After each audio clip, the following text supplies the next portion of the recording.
Hello, Assalamu alaikum. Now we are talking about geological structures or discontinuities in geological structures like in rocks.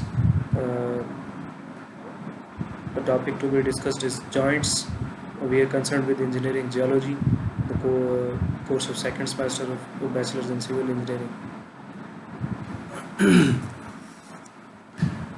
Previous lecture में हम डिसकंटिन्यूटीज़ को discuss कर रहे थे कि डिसकंटिन्यूटीज़ रॉक्स में कैसे होती हैं, क्या होती हैं, उनकी टाइप्स क्या है और उनके जो जियोलॉजिकल इंफ्रास्ट्रक्चरल प्रोजेक्ट्स हैं उनके ऊपर उनका इम्पैक्ट क्या होता है. Now we have to discuss the joints, classification of joints, types of joints and the impact of joints on the geological और geotechnical investigations of geo materials.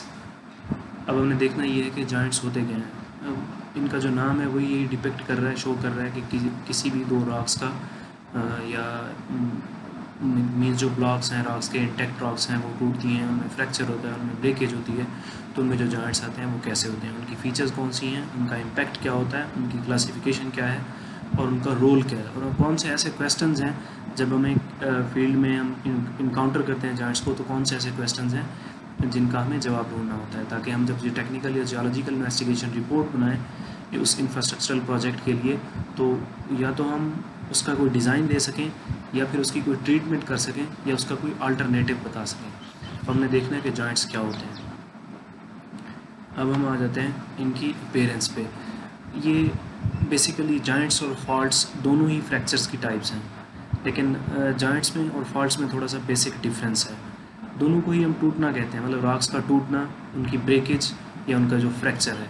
Joints में ये होता है कि जो ब्लॉक रॉक्स के टूट रहे होते हैं उनके दरमियान जो डिस्टेंस होता है, ये सेंटर लाइन जो डिस्टेंस होगा वो उनमें कम होगा, मिनिमम होगा, बिल्कुल स्लाइड सा डिस्टेंस होगा, जबकि फॉल्ट्स में ये डिस्टेंस बढ़ जाता है. तो जॉइंट्स और फॉल्ट्स में जो बेसिक डिफरेंस है वो यही है कि जॉइंट्स में जो ब्लॉक्स रॉक्स के दो मिले होते हैं उनके दरमियान जो स्पेसिंग होती है वो बहुत कम होती है, बहुत माइनर सी स्लाइड सी स्पेसिंग होती है, जबकि जो फॉल्ट्स होते हैं उनमें स्पेसिंग ये थोड़ी ज़्यादा हो सकती है.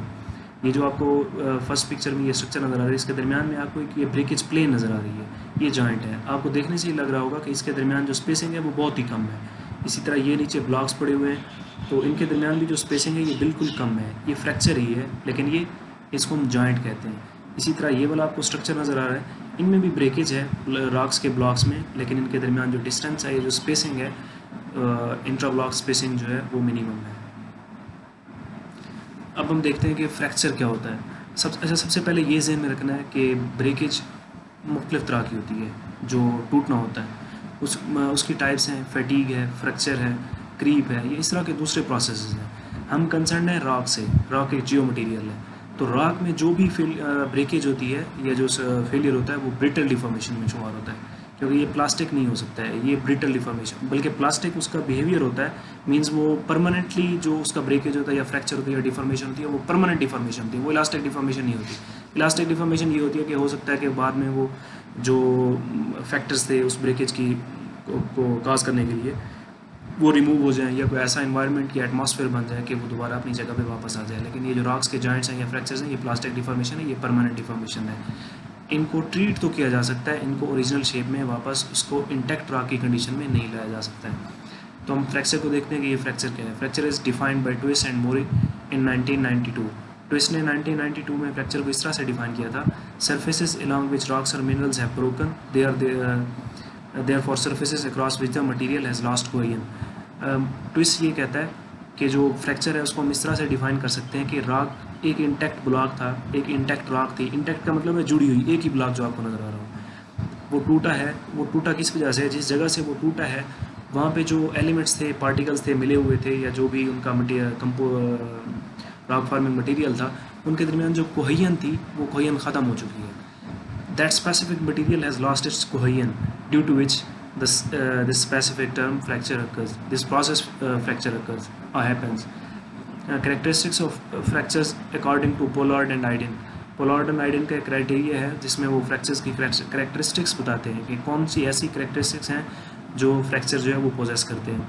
Fractures have two parallel surfaces that meet at the fracture front. Fracture front का मतलब यही है फ्रैक्चर पॉइंट, जिस जगह पे फ्रैक्चर हो रहा है. वो ये कह रहा है कि दो पैरेलल सर्फेसिस होती हैं पैरेलल एक दूसरे के साथ जा रही होती हैं, जहाँ से वो टूटती हैं तो वहाँ पे एक रॉक फ्रंट अपना फ्रैक्चर फ्रंट बनता है। आम अल्फाज में इसको आप जॉइंट कह सकते हो कि वहाँ पे एक जॉइंट बन जाता है। These surfaces are approximately planar, ये एक specific ways specific planar surfaces के अलॉन्ग बनते हैं। The relative displacement of ordinary adjacent points across the fracture is small compare to the fracture length. जो वो कह रहा है कि लॉन्गिट्यूडनल उसमें मतलब इस तरह का जो उसके दरमियान में ये सेंटर लाइन डिस्टेंस है ये कम होता है, इस वाले डिस्टेंस की निस्बत से जो है वो कम होता है। The relative displacement of originally adjacent points across the fracture is small compare to the fracture length. उसकी जो लेंथ होती है वो ज़्यादा हो सकती है, लेकिन जो लेटरल उसका डिस्प्लेसमेंट होता है या लेटरल स्पेसिंग होती है वो कम होती है। The term fracture encompasses both joints and faults. Fractures में जॉइंट्स भी आ जाते हैं, फॉल्ट्स भी आ जाते हैं। जॉइंट्स में स्पेसिंग कम होती है और फॉल्ट्स में स्पेसिंग ज़्यादा होती है। जॉइंट्स क्या होते हैं? अब इस स्लाइड के बॉटम लाइन के ऊपर जो है बॉटम में एक जॉइंट्स की डेफिनेशन दी हुई है। Joints basically are the fractures which there has been no appreciable displacement parallel to the fracture and only slight movement normal to the fracture planes. इसका यही मतलब है कि जो जहाँ जिस जगह से वो फ्रैक्चर डेवलप हो रहा होता है, जिस जगह पे वो ब्रिटल डिफॉर्मेशन हो रही होती है, उनका जो डिस्प्लेसमेंट है उन दो ब्लॉक्स के दरमियान का, जो जहाँ पे ब्लॉक्स मिले होते हैं, इस तरह अगर दो ब्लॉक्स मिले हुए इनके दरमियान का जो डिस्टेंस है वो बहुत कम होता है, माइन्यूट सा स्लाइड सा बिल्कुल माइनर सा डिस्टेंस होता है। जबकि ये अगर इस तरह से होंगी तो इनके दरमियान वाला जो लॉन्गिट्यूडनल डिस्टेंस है ये इस तरह वाला, तो ये जो होगा इसको हम लॉन्गिट्यूडनल डिस्टेंस या इसको लेंथ कहते हैं। लेंथ उसकी ज़्यादा हो सकती है, वो डिपेंड करता है कंडीशंस के ऊपर और इन्वायरमेंट के ऊपर। अकरेंस ऑफ जॉइंट्स बनते कैसे हैं? ये मतलब नेचुरल एक फिनोमिना है। ये टेक्टोनिक एक्टिविटी की वजह से हो सकता है, ये डायनामिक लोडिंग की वजह से हो सकता है, ये शेयर प्रोसेस, ये जो शेयर फेलियर है उसकी वजह से हो सकता है। अब रॉक्स में जो शेयर होगा वो ज़ाहिर सी बात है, या तो डायनामिक लोडिंग जिसमें अर्थक्वेक है उसकी वजह से होगा, लैंड स्लाइडिंग वो भी अर्थक्वेक की वजह से होती है, या बारिश की वजह से, या उसके दूसरे फैक्टर्स हैं उसकी वजह से हो सकता है। तो जॉइंट्स इसी वजह से ही बन सकते हैं। लेकिन इनका जो सबसे मोस्ट कॉमन फिनोमिना है वो डायनामिक लोडिंग ही है जिसमें अर्थक्वेक है।